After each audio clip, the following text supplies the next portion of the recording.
Listen, Phil, I don't disagree. I don't think that he is the all ACC player we expected. I think he is I think he is a decent. I think he's a decent cornerback. He's not. He's not going to kill you.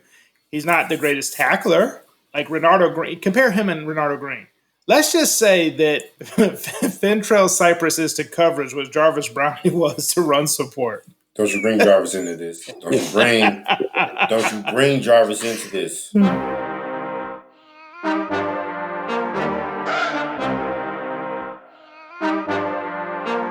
It's third and Nole. We came together, all three of us reaching for one common goal. This is our show. Listen, you might get perspective of something that you didn't know. We gonna go all the way real with the topics. When you see Whitty, P. Austin, and Crockett, pressure good blisters, we stay in the pocket. Picture the run to the quarterback option. Organic process, listen and watch us. Everyone welcome, this is our casa. First and goal, second we throw. Short a few yards, third and Nole. Guys, welcome to we took a week off involuntarily, the 10-0 edition of Third and Nole, beating the rivalry. Miami goes down in Tallahassee. So much to unpack in this game. Electric atmosphere in Tallahassee. Gentlemen, let's talk about it, man. What a game. You know, I think that when you look at records and rosters, etc., and I think to a degree what we can expect in a couple weeks, rivalries mitigate records and expectations a lot of times, right? Like we stomped them last year, but you just never know what to expect. Predictions and like I said, 10-0, being 9-0 going into the game, it didn't necessarily dictate that this is going to be a blowout win, and that's what happened, right? So let's talk about it, guys. We're now 10-0. Florida State takes down Miami.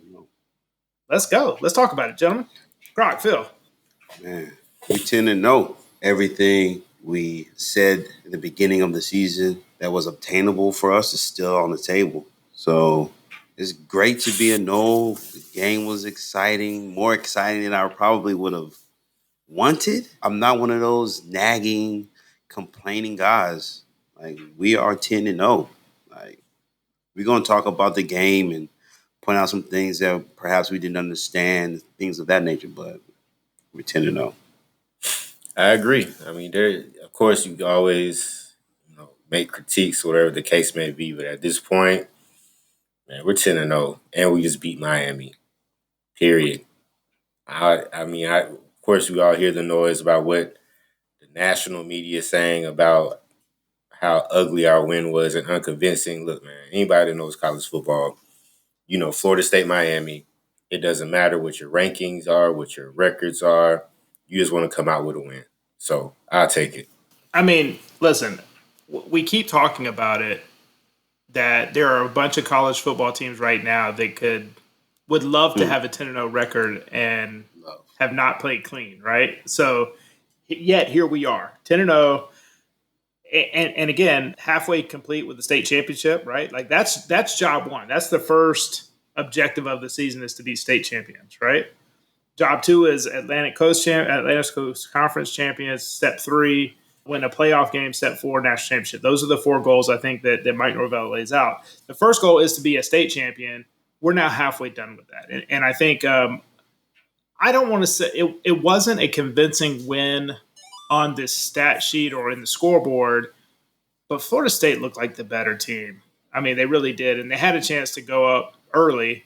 They had a couple of opportunities to do something. Let's unpack it. So the game starts out, and Phil and I were saying we held them on. We score on our first drive. Mm-hmm. Punt. Oh yeah, you're right. We did punt because we thought we were going to go for it, didn't we? We thought they were going to go for it, but about. Yeah. So we held them, and then we basically, I told Phil at the game, like, we just couldn't get in a hole early to them. We really needed to play convincing. I felt like we knew that Miami's defensive line was good. In fact, we think it was kind of a strong suit for the team. I think defensive line and safeties were their strongest units on defense. But boy, Coach Norvell said, we're going to run this ball. He tried to establish the run early, and at times it felt like, as fans, just running into a brick wall over and over and over again. But let's talk about that. Let's talk about some of the stuff we saw in the first quarter. Yeah, I first got to just start off and say, coach is coach.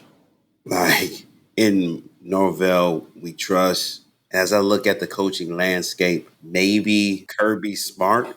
You know, if a coach not named, there's no other coach that I would even, and not I would trade Norvell for Kirby, right? I think we have the best coach for Florida State right now. You know, just looking what he did with this team. So what I say is not an indictment or critique. I'm very well pleased with what he's done.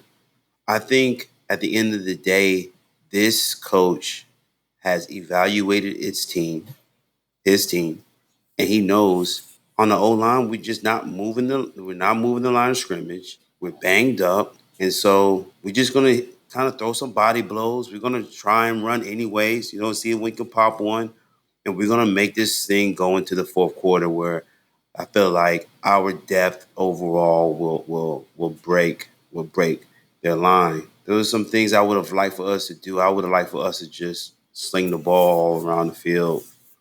But that's not where we're at right now. That's not really what this offense does. It wins. It finds a way to win. So I agree wholeheartedly. I think Miami made it apparent real early they were going to stack the box and give us the man-to-man matchups that we look for. And Norvell, told us during the week that's what he was excited to see. But it's almost like he did want to take the bait. Almost, it felt like he felt like they were trying to walk him into some type of trap or something. So he's like, okay, I know it's there, but this is what I want to do. So we're going to try to impose our will. Because if that's there and you want to leave it there, we can come back to it whenever we want to. And so, yeah, I'm like you. I would have liked to see us pass the ball more and expose their DBs, especially when they're playing third and fourth string cornerbacks. But I'm cool with it, man. Phil, I think you said something important there because what Norvell is thinking and ultimately what Norvell did may not be necessarily what the fans want. Facts. Right? And the reality is, as fans, we don't know the play sheet or the play progression and what he plans to run off of certain plays, right? And I go back to the screenplay that Trey Benson had a couple weeks ago where he took it, or it wasn't even a screenplay, it was a flare pass where he caught it and he went 80 yards, right? Mm-hmm. That entire play was set up by the fact that Keon Coleman was on the other side of the field with, I think it was a tight end. I don't know if it was Bell or Douglas or Morlock, but basically Jordan Travis steps back, looks that way. Everybody on the defense thought it was going to Coleman. The entire back half of the defense shifted to that side of the field. And then Travis turns around, flicks it to Benson, and he's not the most swiftly footed running back in the nation. I'm joking because I think they said that only 2 running backs have hit 20 miles an hour this year, and that guy was Trey Benson twice, right? Trey Benson can haul when he gets moving. Yeah. So, and one of them was on that play. That's my point. Is that so we don't know what Coach Norvell is possibly setting up. How many times? And I feel like it was a new formation. I don't remember it, but how many times did we see the 4 wide setup to one side of the field and they kept running the ball, right? And Phil, you and I were talking about it in the game. We kept calling it out because we hadn't seen it this season. And we ran it quite a bit, but it's crazy to point out your point. Like what you just said about him setting up the play for that game, it rolled over to this game as well because that same exact formation, right? The play where he hits Marquiston wide open, and he gets into the red zone. It was the same exact setup. And Keon Coleman takes off and takes 3 people with him, and Marquiston sitting there wide open. So it's like not only is he setting you up for later in that game, but he's setting you up for when you're scouting, right? And you're preparing for when you play him in a week or two. He's I don't want to say he's always a step ahead, but you're never gonna checkmate him. I feel like you playing mind. Yeah, that's a great point. That's a great point. And listen, Norvell is an offensive coach, right? Like he has an offensive mind. He's an offensive coordinator.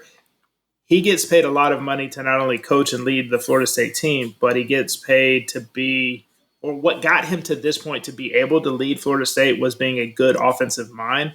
We are seeing that now that he has all these tools in the bag, right? Like he has the ability not just to play call to try to scheme and win, but he has the luxury of play calling and scheming and doing things to play off of that later in the game or 2 or 3 games down the road, to your point, Phil.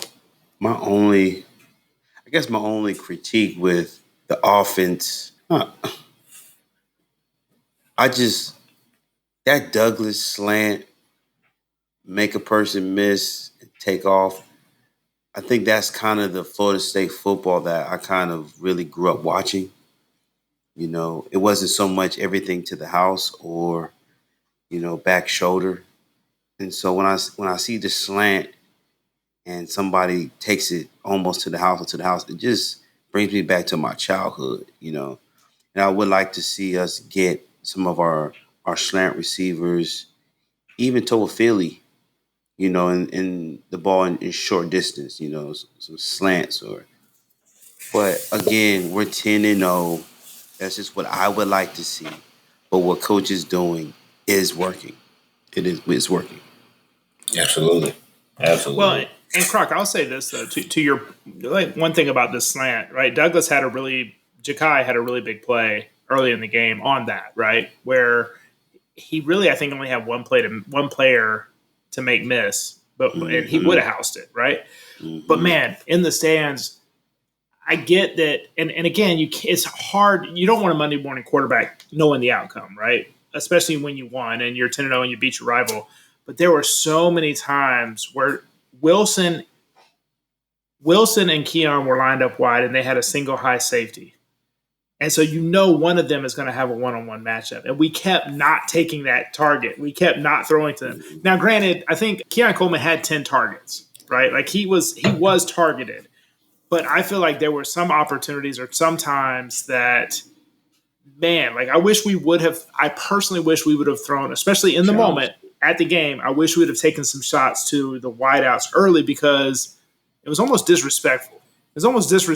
You don't treat Johnny Wilson and Keon Coleman that way. And I wish we would have taken some shots. We didn't. It worked out. Again, I'm not gonna downplay the game plan or anything, but in the stadium, in the moment, I felt like we should have taken some of those shots. Yeah, I definitely agree with that.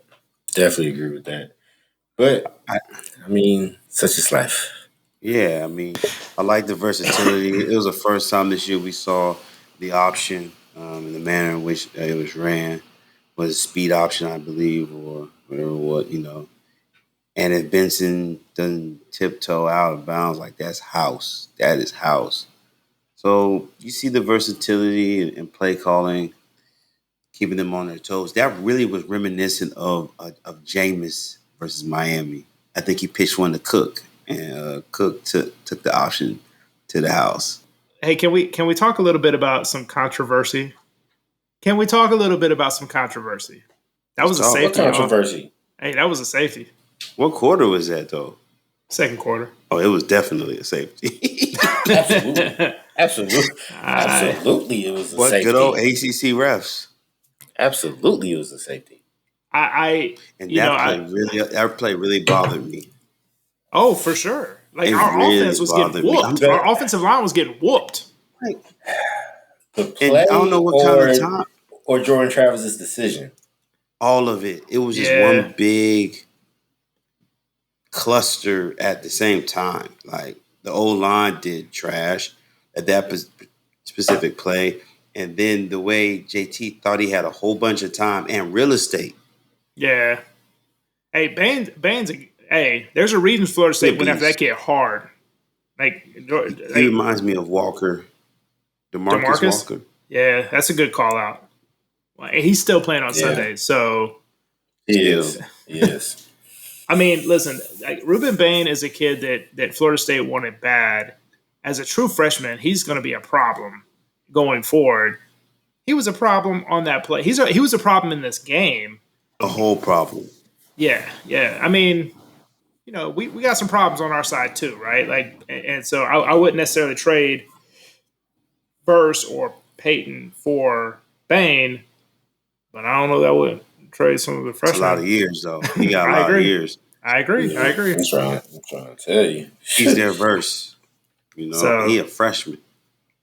yeah, he's good. And to that end, to your point, right? Like the scheme of a play call and Travis's decision making at that time with that guy on the other end, you can't do that. You So can't do that. You can't. Like you're outside of the box. Like you're trying so hard to create magic, or you're in the end zone. Get rid of it. Get rid of it. Like, come on, Jordan. Now, listen, in the spirit of the rule book, they say the moment a defender touches you and you make any motion backwards, that's your forward progress, right? And I've seen a couple of still shots that show Jordan Travis out of the end zone with the guy on him, the ball out of the end zone. He's got one leg in the end zone. I still think it was a safety. And I'm glad that, well, let's talk about it. So I think that Miami, if I'm a Miami fan, I'm complaining that we didn't get the safety call, right? I think the reality is, however, they got away with a point in doing that. And you, I mean, here's the deal. So if they get a safety there, we give them the 2 points, and they do get the ball back, but we get a free punt, and Mastromano was absolutely booming it Saturday. He was in his bag. He was feeling it. So they get the ball at what, the 30? They may not get any points. Mm-hmm. So you get your 2 points off the safety, but that may have been it. As it was, we punted. They had great field position, and they go on to kick a field goal. Net one for Miami. So again, them not getting a safety could have been a point for them. Yeah, but if the shoe's on the other foot, playing devil's advocate, my argument would be the safety would have swung the momentum to my team. 100%. 100%. At that point in the game, you're 100% right. Yes. Like, that would have been bad. Yeah. That would have been deflating. I mean, it would have been a momentum swing for sure, but that offense really couldn't do much. No, I agree. I'm not debating that part. I agree with you 1,000%. The momentum swing would have been like, yo, what's going on here for sure? Like, and maybe we would tighten up. You know, maybe we would have played a little more tight and not relaxed. So, hey, yeah, the reality is, outside of a fluke play, we did tighten up, right? So, I mean, we can call it what it is. That fluke play hurt me, though. Oh, man. We're going to talk about that. We're going to talk about that one. We're going to talk about that one. I'm bringing smoke, Phil. All right. We go into halftime. First of all, we'll say it was kind of poetic justice that they missed their field goal. I loved it. You know, like just the field goals matter in this game, of all games, right? So, granted, it wasn't last second, but them missing the field goal, I was okay with it. But I will tell you this, that kid can kick. He's been around. He's been in a Miami uniform since '83. He's been around forever. He can boot it. I mean, when he first started playing for Miami, Croc didn't have any gray in his beard. So, like, this is womp womp. Womp womp.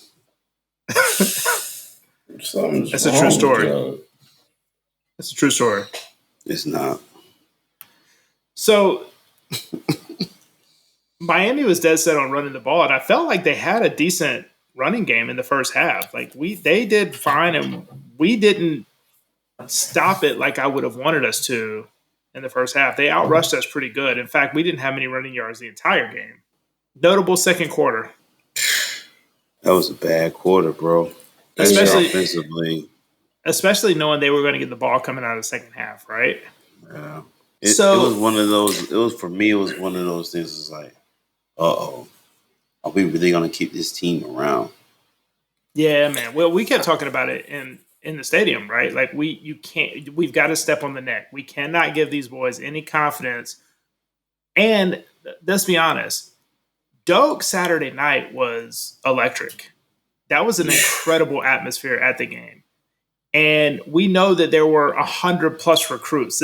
Florida State had put all of their recruiting eggs in this game's basket, right? Mm. You couldn't have the air sucked out of Doak Campbell by giving those boys life, right? And if I never felt this game was in jeopardy, right? But there were times where it was teetering. You get into halftime, and like you said, hey, we actually go down in the third quarter. We go down in the third quarter. Now, Right. I didn't feel the game was in jeopardy at that point. But when you talk about the third quarter and you talk about the fact that we went down, I want to make 2 points. We were holding them pretty well in the first half. It's almost like we were saying, you're not going to pass the ball. We know you're not going to pass the ball. They tried their little deep shot on the first play of the game. That was it. They were running the ball with some success, right? I'll call it some success. But I felt like, our second half defense all year has been really, really good. We make proper adjustments. And I felt comfortable that we would do the same this game. We would make a second half adjustment and lock that down. What did you guys think about the onside kick attempt to start the second half? Like it or hate it? Or indifferent? Loved it. I didn't like it. I loved it. I mean, anytime I see something this like that out of the blue from our special teams, I know there's a lot of planning and scouting that went into it. And even, Norvell talking about it after the game, he was like, look, the Miami player made an amazing play on the ball. He said, well, they gave us the look we were waiting on. The guy bailed, and so we kicked it to the spot. He said the ball took a funny bounce, and he made a great play. Like, the guy that made a play on the ball had to do something out of nature from what he's supposed to do on a kickoff return in order to make that play. And so, it's a good call. And he displayed his 48-inch vertical. He was up there. Yes. So not only did he go out of character, but he had to make a hell of an athletic play. Yeah, so I have no problem with it. And like you said, us knowing what our defense does in the second half, I was okay with it. Yeah. I'm not ready to have an indictment on the decision, but my thought was they can only run the ball. Like, we know what they're going to do. Kick the ball, make them drive the distance of the field is probably not going to happen. Get the ball back, score. So, I know this is an aggressive mindset. We're not going to wait for the fight to come to us. We're going to take it to them. I get it, but for me, they can't throw the ball. All they can do is run. Just stop the run. I'm going to agree with Phil here. I like the play call. I think that when you look at, and for the same points he made, I don't have to rehash all of them. I will just say that our special teams studies a lot of film, and they look for tendencies. And I think that they saw the tendency they liked, and they wouldn't have tried that had they not seen something that they thought they could exploit, i.e., Braden Fisk leading blocks for deuce span, right? Like, they saw something on film. They tried to exploit it. I think they saw something.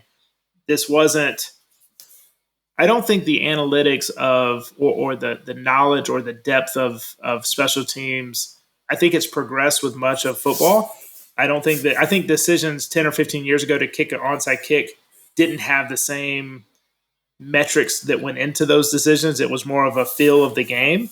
I think that when Norvell does something like this, it's intentional. And so therefore I'm going to sign off that they liked the look they had.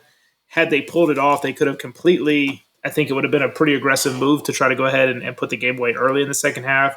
But even if they gave up points there, which they did, they gave up 3, it wasn't going to be detrimental knowing the second half adjustments that were going to be made and what was going to happen. And it ended up not being a big deal.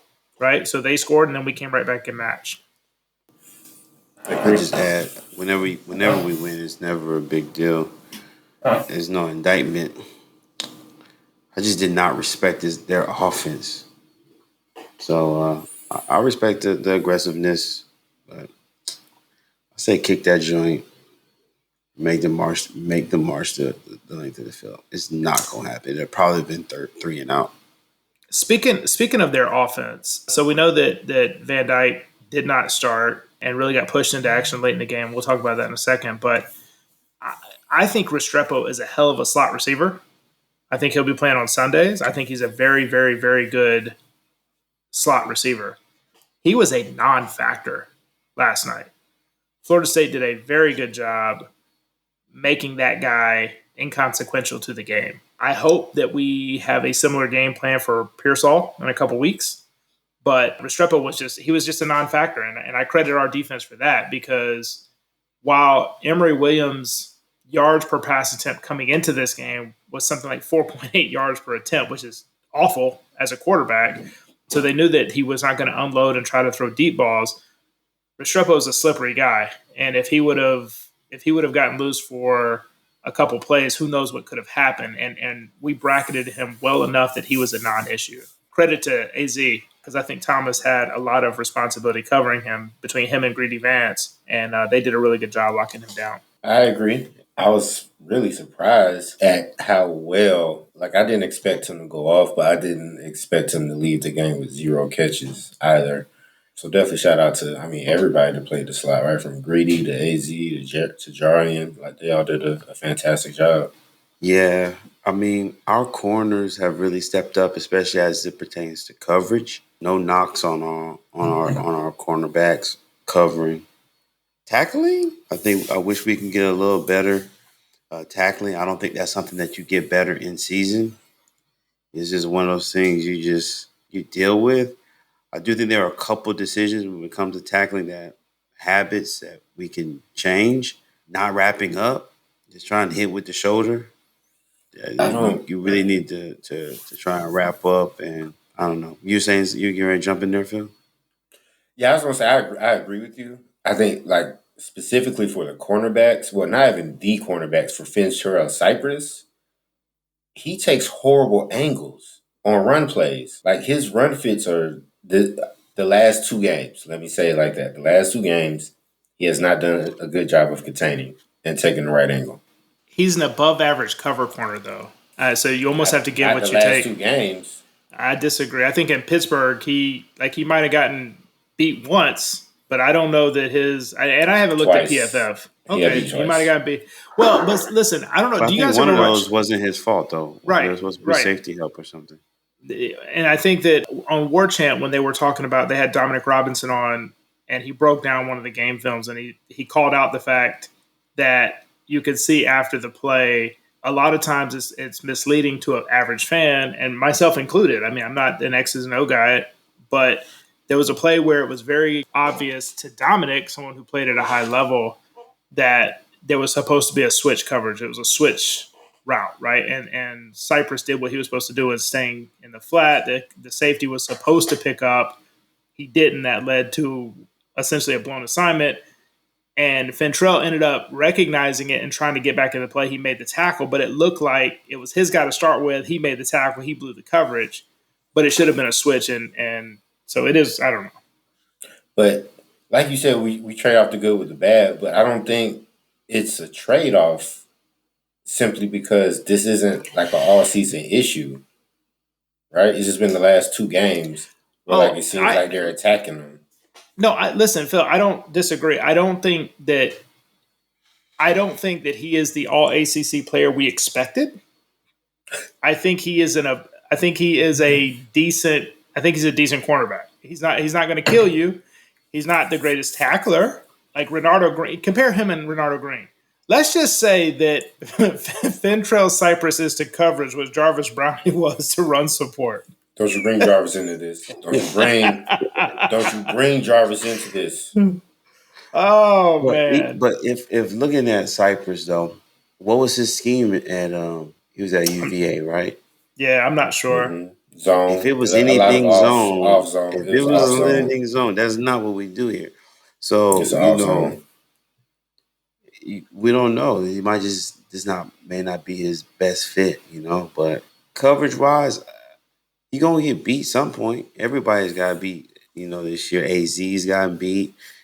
Green has gotten beat. You're going to get beat, but overall. So, looking at the PFF scores, Cypress had a pretty bad PFF tackling score, 26.2. But, but listen, he was like 1.5 points lower than Shaheem Brown. And we all think highly of Shaheem Brown. Shaheem had a bad game too. He did. He did, but I'm saying 27.7 27.7 was Shaheem's score. 26.2 Fentrell Cypress. So, and you want to take a stab on who had the lowest tackling score according to PFF? The lowest? Yeah. Akeem Dent? No, Noles. No, it was definitely no. Keep Akeem's name out your mouth, boy. Akeem, I think, had he was one of the leading tacklers this game, sir. Hey, I welcome it. Well, that statement, that's never mind. Real quick on PFF, Azaria had the highest coverage score, followed closely by Renardo Green. I think he would have made a better safety than Noles. I agree. I agree with that wholeheartedly. He took a lot of snaps from Cypress in the second half. AZ did. Agree. He took a lot of snaps from Cypress. I noticed and that. we need to see that. We need to see him competing for those numbers because he's going to be the guy next year. But I do think this is a great point for us to highlight a point that one of my co-hosts made in the offseason, that we didn't need help at the safety position. And time out before you put it out there. Make the whole statement and make it true. The conversation was Keon Coleman or a safety transfer. And we went with Keon Coleman. That wasn't the statement. You said we needed a safety. The statement was you're good with not getting a safety because the offense is going to be super elite. It wasn't Keon or. I did say that. And my whole point is you need elite safety play. Now, I mean, we're still 10-0, granted, but we elite safety play is on the way, sir. It's coming. We need it. Right. What's to look for?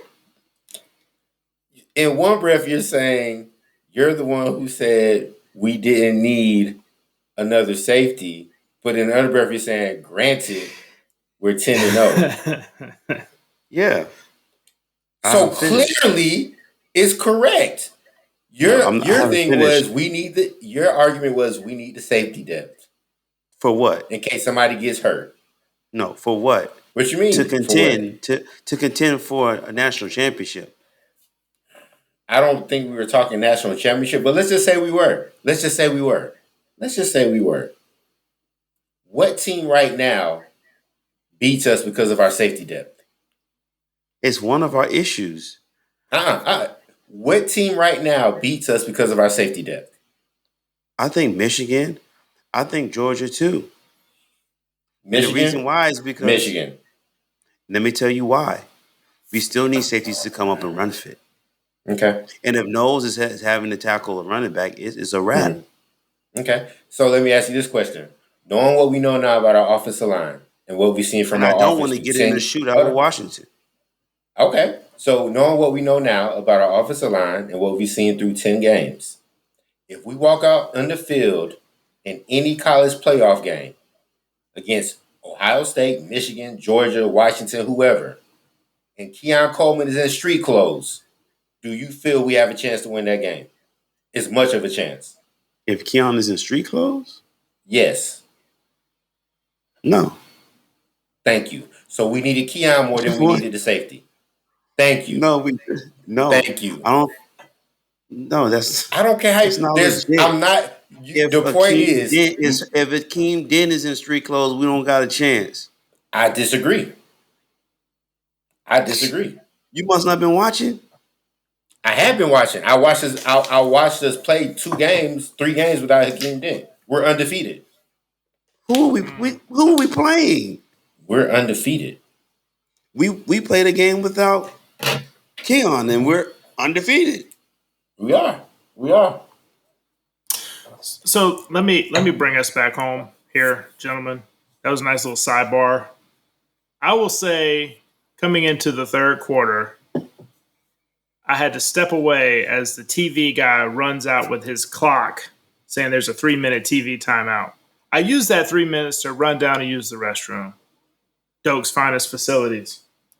As I don't know if you've ever recognized this, but in Doak, the urinals are numbered. Did you know that? Never paid attention. They're numbered. And as I'm standing at the urinal, eyes forward, like they're supposed to be, I recognize I'm standing at urinal number 4. And I had an epiphany that Keon Coleman was about to do something special. Mm. I get back up in the stands, and alas, Keon Coleman makes an appearance in the game. Maybe I just made that whole story up. Maybe I didn't. You did. However, Not a safety wouldn't have did it. I know that much. Safety wouldn't have did it. Hey, real quick, let's talk about. Hey, can we talk about the mouthpieces? Hilarious. Hilarious. So our safety playing the issue. Kevin Noles. Kevin Noles is an issue. But you have 3 other safeties who are not giving you any issues. What playmaker do we have in the secondary? What ball hawk do we have in the secondary? Shaheem Brown can be that guy. Okay, is he currently playing to that level? Off and on. Do we have the better safeties than Miami? No. No. Do we have the better corners? Yes. Ty. I give that a push. Absolutely not. I say not. Absolutely not. I think we do have better corners. Actually, I think the only areas if we had if the O line played up to the potential that we thought that it would be for various reasons, maybe injuries or whatnot, and we had an elite safety. Come Georgia. Time out. Come Ohio State. Time out. Come here. Look, this is my last statement on it. Right now, if Florida State's passing defense continues on the trend that it's on, of something like allowing less than like 50%, we just played a quarterback that couldn't throw past 10 yards. If they continue on the trend they're on, they will be the first team in college football history to allow that number. So I understand where you're coming from with the safeties, but my point is I'm not going to lose my mind over a backup safety. If Kevin Knowles was our starter, I'd be stressed out. Yes, I would. Kevin Knowles is our backup, and we're undefeated. I'm not going to lose sleep over that. I'm not. I ain't losing sleep either. Especially when the initial conversation was safety or receiver. I'm taking Keon Coleman over anybody that's playing backup safety. Nobody was saying not to take Keon. I'm not stressing over a backup safety. I'm not. Back to the mouthpieces. Did you see it? Did they talk about it? Yeah, the upside down U. That was dope.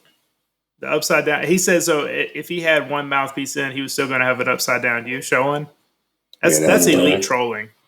That's elite trolling. I appreciate that, Keon. And he wasn't the only one. There were a couple players. I think Jaheim Bell. And then one of the defenders.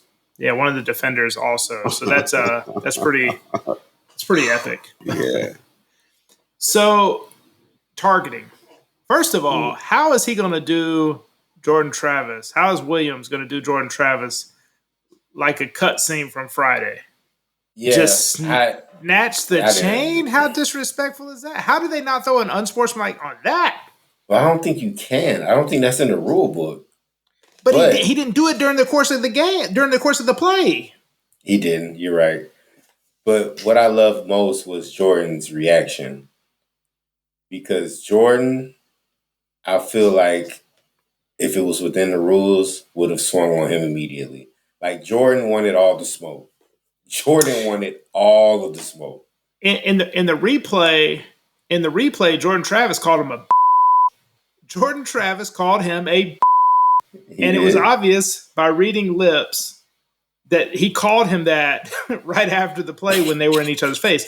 They showed the replay for an extensive period because they went to replay for targeting and they never showed it in the stadium. They never showed a targeting. They never showed it. So, Croc, what was your thoughts on the targeting? Because they never showed that to us. And I didn't see it in live action, and they never showed it during the play. All we did is they came back and said there was no targeting on the play. The ruling on the field was blah, blah, blah. So, but even that was shady because they didn't even make an announcement like they normally do. Like, it was a timeout. The music was going. He ran out there real quick, and I feel like Chris was the only person in our section that heard the ref say it was not targeting. Mm-hmm. Croc, talk about it.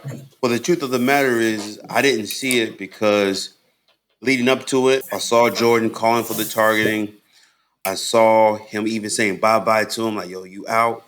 We could do the tick for tack with Miami and talking about poor officiating because I feel like it was pretty prevalent the entire game on both sides because, again, we have said that we thought it was a safety, right? Mm-hmm. The egregious grab on Keon Coleman. Oh, my goodness. That they didn't call. Like, my man, they could have called holding or pass interference. Take your pick. He got absolutely scorched on a double move, and the only thing he could do was grab Keon Coleman, and they didn't throw a flag there. And that had 6 written all over it. Like, that was a walk-in touchdown. Even almost as egregious is when Miami has the ball and we're up 2 scores and we're about to just put them to sleep, and they call the defensive holding on AZ on the third down. That was weak. Like, come on, man. Like, it's third down. We're up 14. We know once we get this ball back, it's over. It's Steph Curry night. I said to you right then, Phil, I said, we're up 27-13. This is a huge stop because this puts the game away officially. And then they called that holding. We all were just flabbergasted because we didn't see it. That's crazy. I didn't see a holding. Yeah. I hated that call. I mean, these guys are playing physical. You've been allowing guys to battle all night long. We've seen Keon get grabbed more than one time. Let these guys play. It wasn't even a good ball that was thrown. Right. That's the other part. It wasn't even catchable. Well, I guess that's how they held it up and called holding and not DPI, right? Because if they'd have called pass interference, they could have said uncatchable and waved it off. You can't you can't throw an uncatchable holding call. Wow. So I bet that was a conversation in the huddle. That's crazy. That's crazy. But you know what? We said it was going to be a tough year for us when it comes to the refs. If we thought they didn't like us before, we did. You come out and lead a charge that, we getting up out of this ACC. Like, this is what's going to happen. You are going to have to bury teams. Right. These refs are going to keep teams in the game. We knew it. Hey, Keon Coleman touchdown catch, again, elite. He's so oh my goodness, good, man. His body control, way he just it's like, I'm going to go and catch this football. You're not going to stop me. I will say that Keon Coleman is probably my favorite interview on this year's team because he just says what he feels, and I love it. And they were asking Jordan Travis, so post-game interview, they had Kalen DeLoach, Jordan Travis, Keon Coleman, right? So you had Jordan Travis sitting in the middle, bookends, 4s on both sides, right? DeLoach and Coleman. And they were asking them about what it meant to beat Miami. And so they were like, Jordan speaks up and, hey, you're the first quarterback to ever go 3-0 against Miami. How does that feel? And Jordan spoke about it. He said he hated, he really has never liked Miami from the time that he watched his brother playing Miami and he saw how disrespectful the fans were. He knew from then he didn't like Miami, right? So it's kind of been with him since he was a kid. And DeLoach talks a little bit about, the rivalry and how far they've come. And then they get over to Keon Coleman and they said, so, it's a little bit different for you, Keon, because you weren't here and a part of this rivalry and may not have known a lot about it. And he said, well, I was happy for them. And he points at Travis and Coleman. He said, I was happy for them.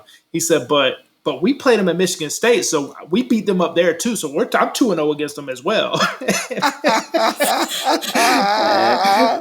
man, Keon is a trip. Keon is an absolute trip. So all the smoke.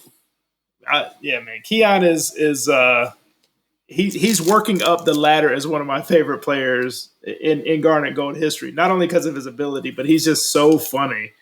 His pregame meal he talked about earlier this week about 2 McDoubles and a fry and a McFlurry. I'm like, that's his game meal. What? That's that Ocho Cinco. That's that Ocho Cinco diet. Man. That Greg Jones 2-foot-long subs from Subway diet, just craziness. So I don't know, man. In the game, I thought he got the first down. I thought he got it. And I don't know if when you snap your arm in 18 places, they give you like sympathy points or sympathy yardage. But to me, I thought he got it. I know that there are some debates out there. What do you think? What do you think?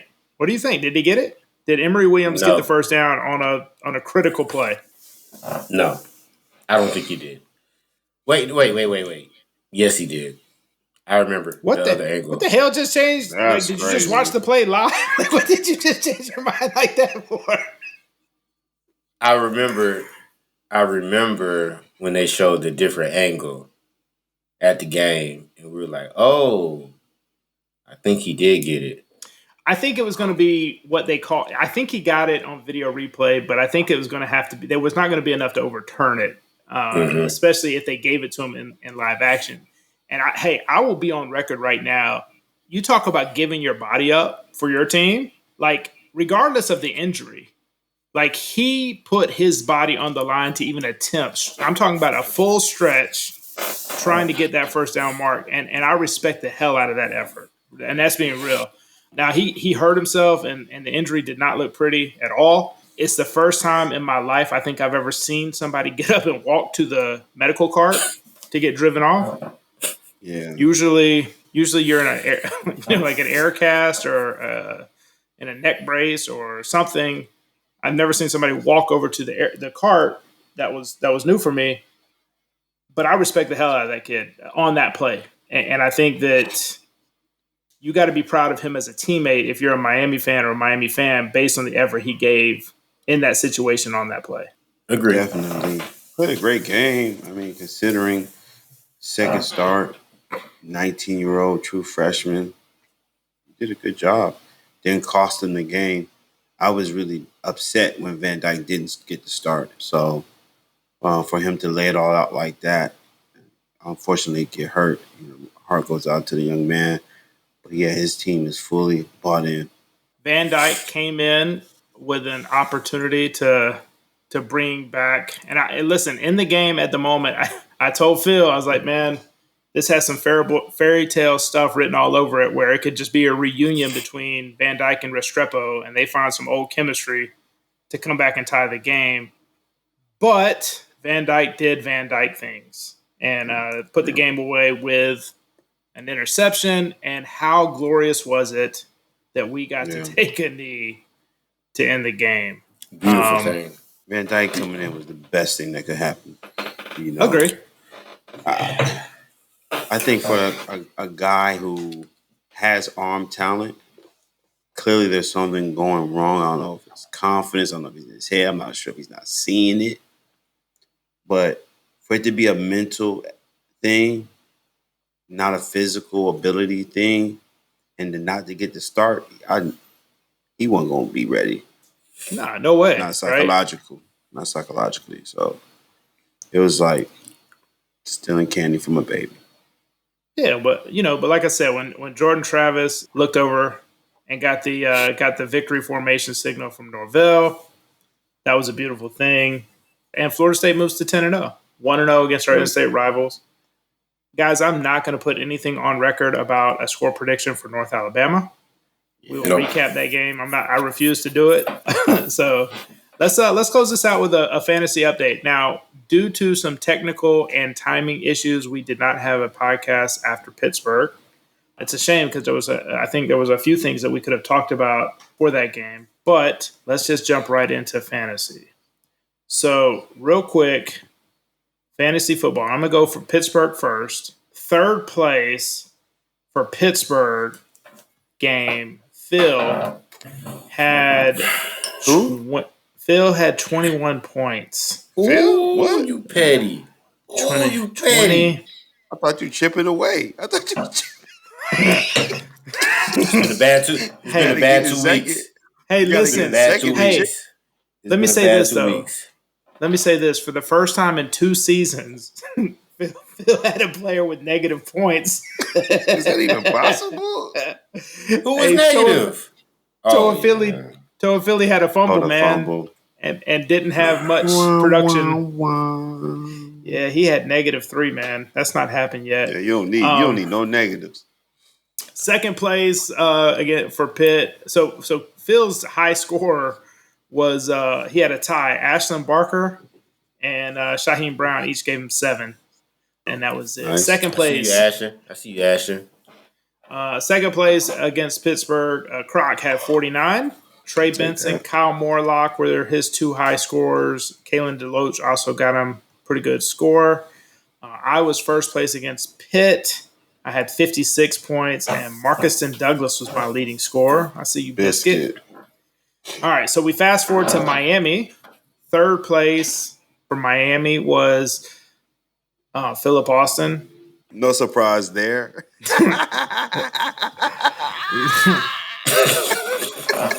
Welcome. I can't stand him. Where's that energy at, bro? It's a long season. I've been saying the same thing all season. We have games left. Leading score is it was Johnny Wilson. He got you 13, and then you had a bunch of 4s and 5s. Tatum got you 8. I appreciate it. Got you 8. Thank you. So you had 40 points. Trey Benson and Kalen DeLoach combined got Croc 44 points. So just those 2 players beat your whole team. Croc had 63 points, and I was in second place with 44. So is it still? You want to go to total point valuation through 10 games. Third place. I hope Croc lose. Philip Austin. That's 438 points. We are proud of you. We are proud of you. We are proud of you. So we are proud of you. Oh, wow. Okay. Hey, let me say this. Croc. First and second place separated by 2 points. The spread between Phil and first place is 90 points. Second place through 10 games, me, 526. Croc in the lead, 528. 528. 2 games remain. I just want to say, it's been a hard season. Bro, what are you? You're giving a acceptance speech. What are you doing right now? Hey, nobody's ever stopped the game at the end. Hey, at the end of the third quarter? What are you doing?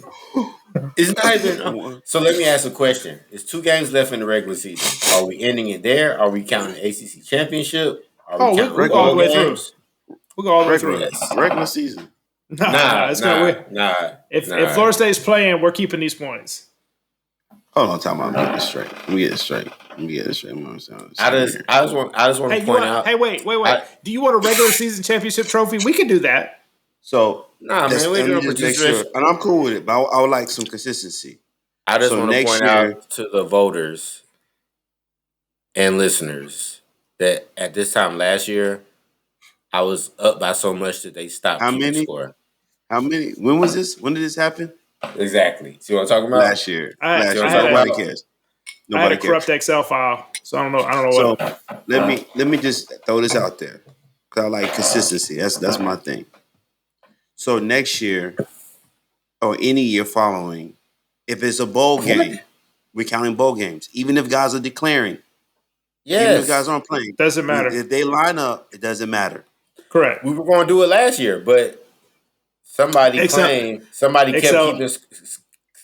Excel file was corrupt. Excel file was corrupt. So basically, what we're saying is if this team was 8-3 and not contending for anything, Keon wouldn't play. Benson wouldn't play. How you know? None of these guys would play, and we still gonna keep it. How you know? Sure. How do you know they won't play? So it is written. So let it be. Let it be done. From here on out, how do you know? Every game played, we're counting. I'm cool with it. As long as we're consistent. How do you know they wouldn't play? I don't know. Exactly. What I do know is we're going to be consistent, right? So if they're playing, Jermaine Johnson played. I'm cool with it. As long as we're consistent. It's going to be an echo. It's going to be an echo of what has already happened thus far. All right, Phil, you would continue to be third. You continue. I have a ring. Talking about last year, bro. This ain't. This all right. We're talking about this year, bro. You're giving acceptance speeches in the third quarter. Hey. Let me get the chance to finish my acceptance speech. I'm playing against a worthy opponent. Go ahead, Chris. I was getting ready to say I'm playing against a worthy opponent, and Chris. Thank you. That's what I was getting ready to say. Keep going. Keep going. Yeah, I mean, throughout the year of fantasy football, Chris, me and you have been able to keep it cordial, keep it professional, respectful. But there's always been one. Oh wow, man. All right, guys. Florida State, last home game of the season, Week 11 against North Alabama. Again, we're not going to do a score prediction for that. I hope to see a lot of Tate Rodemaker in that game. The following week, it gets interesting. A little prediction there. And we'll do that next week. Guys, 10-0, 1-0, halfway to the state championship. They'll bring us home. Hey, like you said, halfway to the state championship, 10-0, another week gone, another week on its way. Like we say at this point in the season, just keep winning. Hey, man. Just keep winning. It's been a great season. Thus far. I hope everybody's enjoying it. Just remember where we came from. Enjoy where we're at now. 3rd and 0. We out. We're out.